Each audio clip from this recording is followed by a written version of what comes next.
Hey guys! Welcome to Couple. Please like and subscribe if you like this video.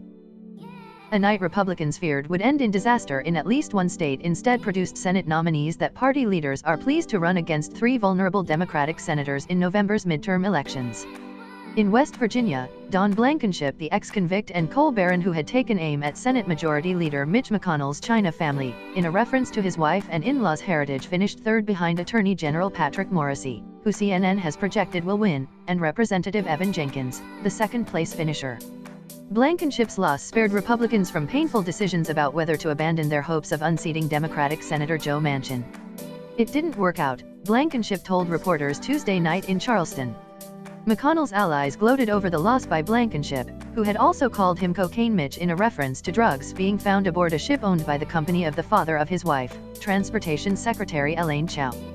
His political aides tweeted an image of McConnell surrounded by a cloud of what appeared to be cocaine dust, along with the words, "Thanks for playing, Don." Blankenship said President Donald Trump's Monday morning tweet urging West Virginia voters to reject him in favor of either Morrisey or Jenkins played a role in his loss. In Indiana, businessman and former state representative Mike Braun, a self-funder who spent more than $5 million to run as a Washington outsider and political novice, bested two Congressman representatives Todd Rokita and Luke Messer. He'll take on Senator Joe Donnelly in a state where Trump won by 19 percentage points in the fall and where Trump is set to visit Thursday. And in Ohio, Representative Jim Renaxai cruised to a victory that sets up a run against incumbent Democratic Senator Sherrod Brown in the fall. While all three Senate nominees have vulnerabilities, there's much to explore in Braun's business history and his votes in the state legislature, Democrats said Tuesday night they are all candidates the GOP can embrace.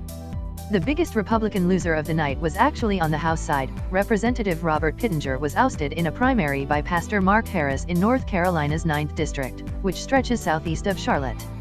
Pittenger conceded the race, and now Harris will face Democrat Dan McCready, a 34-year-old Marine veteran who party strategists see as fitting the Connor Lamb mold in a competitive contest in November.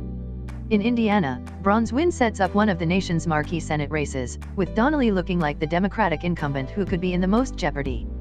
Braun began the race as a little-known figure outside his hometown of Jasper in rural southwestern Indiana.